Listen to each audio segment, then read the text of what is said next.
to have opinion of Mr. Advocate Sir Shivendra K. Chopra, sir. So what is your take on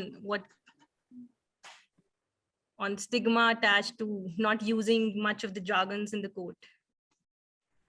See, first of all, we should all understand what is linguistic chauvinism. जो हम एक भाषा को दूसरी भाषा से superior मानते हैं, Yes. अपनी भाषा को दूसरी भाषा से सुपीरियर मानते हैं, और मैं जयदीप से सहमत हूँ, if I got his name correct, Jaideep, के ईमेल आई हमें इंग्लिश में कि we have to speak on linguistic chauvinism in legal profession, और वार्तालाप हमें हिंदी में करनी है. तो ये बात में मेरे को भी लगा. Anyways, good he sorted this out.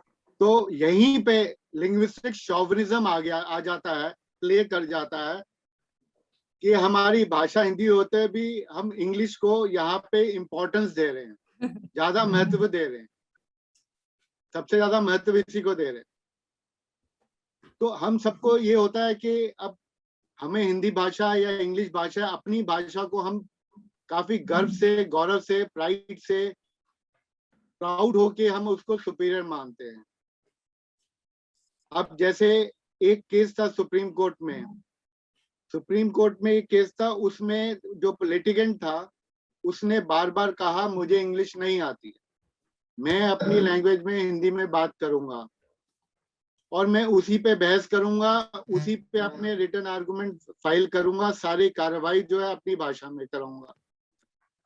तो उसको एहसास दिलाया गया, उसको बताया गया कि आर्टिकल 348 है कॉन्स्टिट्यूशन का, जिसमें कहा गया कि हाई कोर्ट और सुप्रीम कोर्ट में इंग्लिश लैंग्वेज ही यूज की जाएगी.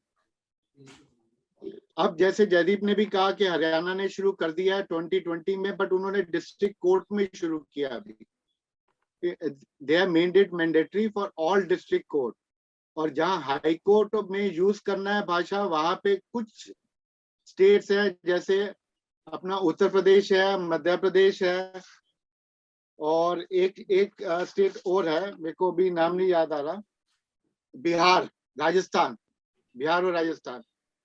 तमिलनाडु ने अप्लाई किया था हिंदी के लिए, अपनी तमिल लैंग्वेज के लिए, सॉरी हिंदी के लिए नहीं, तमिल लैंग्वेज के लिए. तो उनको सुप्रीम कोर्ट ने मना कर दिया था, क्योंकि परमिशन जो जाती है, जैसे जजेस की अपॉइंटमेंट की जाती है, जजेस सुप्रीम कोर्ट रेकमेंड करते हैं, सुप्रीम कोर्ट ने ही रेकमेंड कर दिया. लेकिन तमिलनाडु अभी भी पीछे लगा हुआ है कि हमारी लोकल भाषा हो जाए, हमारी लोकल लैंग्वेज आ जाए. बट यहाँ जो मना करने का कारण है, और इसलिए लागू नहीं हो पाता कि हम कोर्ट में एड्रेस करें या कोर्ट में लिखित रूप में दें, उसका कारण ये होता है कि जैसे हाई कोर्ट में तो जजेस ऑल ओवर इंडिया ट्रांसफर होते हैं, हरियाणा में है या मध्य प्रदेश में वो डिस्ट्रिक्ट टू डिस्ट्रिक्ट ट्रांसफर होते हैं, पंजाब में भी डिस्ट्रिक्ट टू डिस्ट्रिक्ट होते हैं, हर स्टेट में डिस्ट्रिक्ट टू डिस्ट्रिक्ट होते हैं. अब मान लीजिए दिल्ली वाला जज जाके वहां चला जाता है, गुवाहाटी चला जाता है, वो असामीज भाषा लैंग्वेज, लोकल लैंग्वेज समझ नहीं पाएगा और लिखा हुआ पढ़ नहीं पाएगा, क्योंकि कहने को हमारी मदर टंग हिंदी है, लेकिन शुरुआत से ब्रिटिशर्स ने जो डिवाइड एंड रूल पॉलिसी की थी, तब से इंग्लिश को ही इंपॉर्टेंस दी जा रही है. उन्होंने हिंदी और उर्दू का बंटवारा करके इंग्लिश को इंपॉर्टेंस दे दी, तब से इंग्लिश ही चली आ रही है सब ऑफिशियल लैंग्वेजेस में. हालांकि कई स्टेट में कानून है कि वो अपनी ऑफिशियल कम्युनिकेशंस के लिए वो हिंदी अडॉप्ट करें या अपनी लोकल भाषा करें, लेकिन जहाँ हमने अपनी भाषा इस स्टेट से, जब मान लो तमिलनाडु ने कोई चिट्ठी हमें भेजनी है दिल्ली के चीफ मिनिस्टर को, तो वो अपनी तमिल भाषा में लिखेंगे, साथ में इंग्लिश ट्रांसलेशन जरूर भेजेंगे. वो हिंदी में भी भेज सकते हैं, लेकिन वो तमिल में भेजते हैं और इंग्लिश ट्रांसलेशन, ये कानून है. अब कहा जाता है स्टिग्मा बहुत है. स्टिग्मा एक कह सकते हैं झिझक, मेडिकल नेग्लिजेंस का केस है, वहां पे इंश्योरेंस रिजेक्ट हो गई डीएम की वजह से. फॉर अ सेकंड मुझे भी लगा कि डीएम क्या होता है, देन आई रियलाइज कि डीएम मतलब डायबिटीज मेलिटिस, मतलब डायबिटीज का होगा. फिर फाइल में देखा हाँ वो डायबिटीज की ही बात कर रहे हैं। तो ये जो टर्मिनोलॉजी है, चाहे मेडिकल फील्ड है चाहे लीगल फील्ड है, ये टर्मिनोलॉजी कई बार पब्लिक के लिए तो है ही है डिफिकल्ट, और उनके लिए स्टिग्मा रहता है कि वो उसको नहीं कर पाते। और आई थिंक कई परसेंटेज लोग हैं जो एज ए लिटिगेंट होते हुए अपने जिनके काफी केसेस हो जाते हैं, वो खुद वकील बन जाते हैं, लॉ पढ़नी शुरू हो जाते हैं ताकि उनको पता चले क्या हो रहा है। मेरे साथ एक केस में एक आईएएस ऑफिसर ने मेरे ऑपोजिट, उन्होंने, जब मैं एमसीडी का केसेस करता था, तो he did his law and then fall back with me. अब वो एनसीएलटी के जज हैं वहां पे चंडीगढ़ में।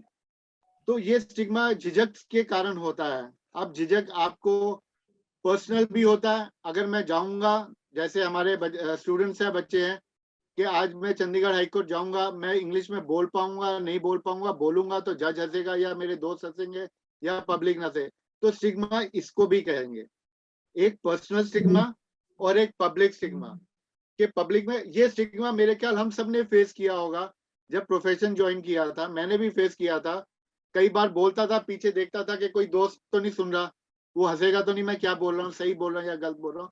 बट मेन चीज होती है कि आपको कानून की नॉलेज होनी चाहिए। क्लाइंट के फैक्ट से, क्लाइंट का अगर केस खराब है उससे हमें स्टिग्मा नहीं लेना चाहिए। क्योंकि अगर क्लाइंट का केस अच्छा है तो ठीक है, वो तो आप चाहे जैसे भी बोले, हिंदी बोले, बट हाई कोर्ट में तो हिंदी इंग्लिश बोल नहीं सकते। कभी कभार जजेस पार्टी से पूछ लेते हैं, हिंदी में बात कर लेते हैं कई बार पार्टी से, जब उनसे समझना होता है और एजिड होते हैं। और हमने बहुत सारे केसेस में ये देखा, आज तक देख रहे हैं, कि जहां क्लाइंट को इंग्लिश अभी भी पढ़नी नहीं आती, वो अपने बच्चों को साथ लेके आते हैं, बच्चे हमसे वो पढ़ के बताते हैं कि वकील साहब ने या एडवोकेट साहब ने जो लिख के दिया है वो बिल्कुल सही है। लेकिन फिर भी लीगल टर्मिनोलॉजी में वो उनका नॉलेज जीरो होती है, वो कहते हैं आप देख लीजिए जैसा है। As far as lawyers are concerned, lawyers को स्टिग्मा नहीं होना चाहिए, चाहे वो हिंदी मीडियम से लॉ किया हुआ है चाहे इंग्लिश से होना चाहिए। उनको कानून की पूरी नॉलेज होनी चाहिए, कानून के दाव पेच की पूरी नॉलेज होनी चाहिए। English is just a tool, एक माध्यम है। वो आपकी कहने को, जैसे जो आपका थर्ड पॉइंट है, कई हद तक तो आपको, मैं इंग्लिश में अच्छा हूँगा, बहुत अच्छा प्रोफिशिएंट हूँगा, बट कानून में मैं वीक रहूंगा तो मेरा लीगल प्रोफेशन में इम्पैक्ट रहेगा। आपका थर्ड पॉइंट भी इसी से रिलेट करता है Correct, sir. कि अगर आपको लॉ की नॉलेज होनी चाहिए, कोर्ट के आगे आप जैसे भी करें इंग्लिश तो आ ही जाती है। हमारे कई सारे क्रिकेटर्स थे, मैं पीछे एक युवराज सिंह की कोई इंटरव्यू थी, वो कह रहा था कि हमारे यहाँ हिंदी मीडियम का ये हिसाब है कि फॉर्म भरा किसी ने मदर टंग, उसने लिख दिया पिंक, उसने लिख दिया पिंक। तो ये तो कपिल देव जी हैं जिन्होंने उस समय 1984 जीतने से पहले वो रैपिडेक्स इंग्लिश कोर्स करके एक बुक आती थी, उनके वो ब्रांड एम्बेसडर बने थे, उन सब ने इंग्लिश अपनी ठीक की है। तो भाषा से, लैंग्वेज से, लीगल प्रोफेशन से कानून की नॉलेज होनी चाहिए। कोई स्टिग्मा नहीं आना चाहिए, ना पब्लिक का। आप अपना काम कर रहे हो, आप अपने क्लाइंट को डिफेंड कर रहे हो, and you have to do the best what you can do for your client legally. So stigma has to be kept aside. I would say that. True, sir. I think I agree most of your